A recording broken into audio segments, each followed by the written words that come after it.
નમસ્કાર મિત્રો, આજે હરિશ્રી માટે તો એકદમ સ્પેશિયલ અને યાદગાર દિવસ. સવારથી જ હરિશ્રી ખૂબ ઉત્સાહિત હતી. કારમાં બેઠા પછી આખા રસ્તે બહારના સુંદર નજારા જોતા જોતા તેને ખૂબ મજા કરી. કારમાં બેઠા પછી હરિશ્રી આખા રસ્તે બારીમાંથી બહારના સુંદર નજારા જોતી રહી.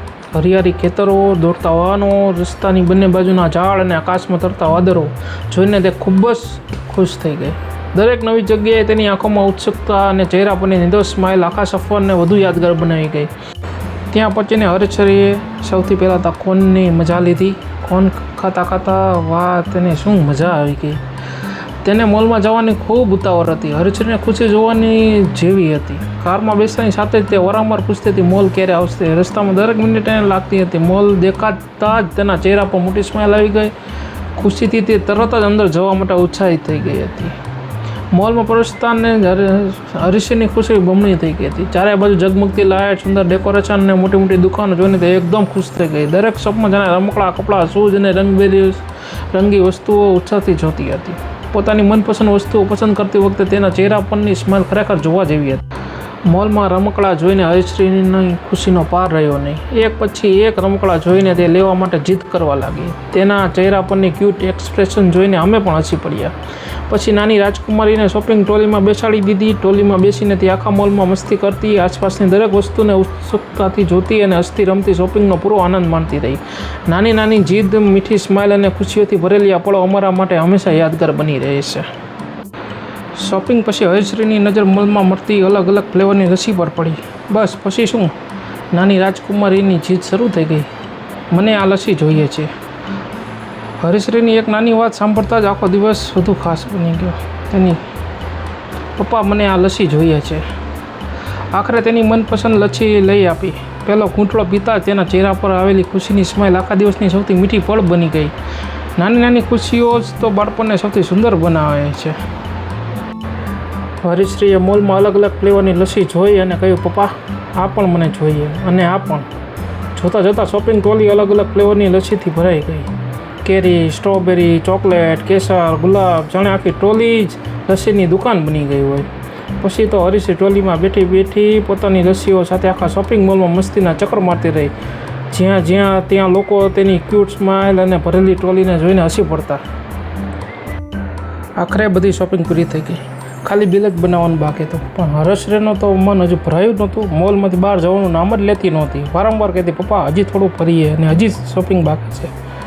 દરેક સામે ઊભી રહીને નવી નવી વસ્તુઓ જોતી, ફરી અંદર જવાની જીદ કરતી અને મસ્તીભર્યા પગલા સાથે આખા મોલમાં ફરતી રહી. આખરે ઘણી સમજાવટ પછી નાની રાજકુમારી મોલમાંથી બહાર આવવા તૈયાર થઈ. હરિશ્રી માટે મોલમાંથી બહાર નીકળવું સૌથી મુશ્કેલ હતું, કારણ કે તેની મજા તો હજી શરૂ જ થઈ હતી. મોલમાં ભરપૂર મસ્તી પછી હવે વારો હતો પેટ પૂજા કરવાનો. અમે સીધા પહોંચી ગયા અમરેલીના ફેમસ G5 ઢોસા પર. ત્યાં પહોંચતા જ ઢોસાની સુગંધથી બધાના મોઢામાં પાણી આવી ગયું. ગરમા ગરમ ક્રિસ્પી ઢોસા, ટેસ્ટી સંભારના સ્વાદિષ્ટ ચટણી સાથે આખા પરિવારે મજેદાર ડિનરનો આનંદ લીધો. હરિશ્રીએ પણ ઢોસાની દરેક બાઇટ ખૂબ જ મજાથી ખાધીને ખુશ થઈ ગઈ. આખા દિવસની મસ્તી પછી G5 ઢોસાનું ટેસ્ટી ડિનર આ દિવસને વધુ યાદગાર બનાવી ગયું. પેટ ભરાઈ ગયું, ટેસ્ટી ઢોસા પણ પૂરો થઈ ગયો. પણ હરિશ્રીની મસ્તી ક્યાં પૂરી થવાની હતી. જમ્યા પછી હરિશ્રી સીધા જ હિંચકા તરફ દોડી ગઈ.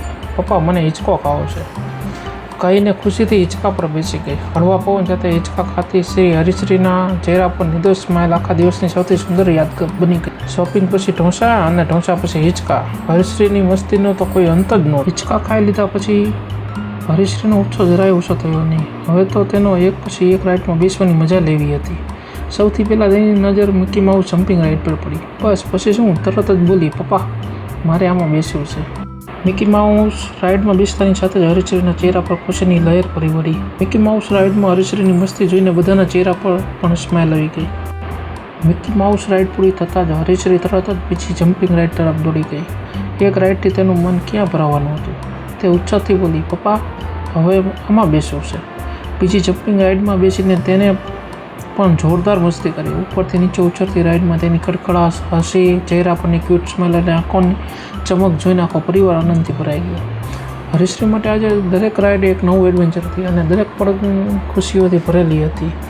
હરિશ્રી સાથે બીજા ઘણા બાળકો પણ રાઇડ્સની ભરપૂર મજા માણી રહ્યા હતા. કોઈ હસતું, કોઈ ખુશીથી ચીસો પાડતું હતું, કોઈ પોતાના વારે આવીની રાહ જોઈ રહ્યો હતો. આખું રાઇડ ઝોન જાણે બાળકોના હાસ્ય અને આનંદથી ગુંજી ઉઠ્યું હતું. રાઇડ્સની મજા માણ્યા પછી હરીશની નજરે ક્યુટ નાની કાર પર પડી. બસ પછી શું, તરત જ મારી પાસે આવીને બોલી, પપ્પા મારે આ ગાડીમાં બેસવું છે. તેની આ મીઠી જીત સામે કોઈ ના કહી શકે એવું નહોતું. અમે તેને ગાડીમાં બેસાડીને ગાડી ચાલતા જ તેના ચહેરા પરની ખુશી જોવા જેવી હતી. સ્ટીરિંગ પકડીને તે જાણે પોતે જ કાર ચલાવી રહી હોય એમ આનંદથી હસતી હતી. નાની રાજકુમારી માટે આ માત્ર એક રાઇડ નહોતી, પણ પોતાના સપનાની કાર ચલાવવાનો એક સુંદર અનુભવ હતો. આખો પરિવાર તેના આ ક્યુટ મસ્તી જોઈને ખુશ થઈ ગયો. સ્ટીરિંગ પર નાનકડા હાથ રાખીને તે જાણે સાચે જ પોતાની કાર ચલાવી રહી હોય એવો આનંદ માણી રહી હતી. ક્યારેક હસતી, ક્યારેક હાથ હલાવતી અને ક્યારેક આસપાસ બધું જ ઉત્સુકતાથી જોતી. તેના ચહેરા પરની નિર્દોષ સ્માઇલ અને આંખોમાંનો ઉત્સાહ આપણને ખરેખર યાદ બનાવી ગયો. નાની ગાડીમાં બેઠેલી હરીશ્રી માટે આ માત્ર એક રાઇડ નહોતી, પણ ખુશીઓથી ભરેલી નાનકડી સફર હતી. આ દિવસ મસ્તી, શોપિંગ, રાઇડ્સ અને સ્વાદિષ્ટ ઢોસાની મજા માણ્યા પછી હવે ઘરે પરત ફરવાનો સમય થઈ ગયો. અમે અમરેલીથી પરત કુકાઓ તરફ નીકળ્યા. રસ્તામાં હરીશ્રીની કારની બારીમાંથી બહારની સુંદર નજારા અને ઠંડા પવનની મજા માણતી રહી. કુકાઓ પહોંચતા શહેરની ઝગમગતી લાઇટ્સે આખા રાતને વધુ સુંદર બનાવી દીધી. હરીશ્રી પણ રસ્તાની રંગબેરંગી લાઇટ જોઈને ખૂબ ખુશ થઈ. આખા દિવસની મીઠી યાદો સાથે અમે ખુશીથી ઘરે પહોંચી ગયા. એક હરીશ્રીની મસ્તી ભરી સફર જોવા માટે વિડીયોને લાઇક કરો, કોમેન્ટ કરો અને ચેનલને સબસ્ક્રાઈબ કરવાનું ભૂલશો નહીં. ફરી મળીએ એક નવા બ્લોગ સાથે.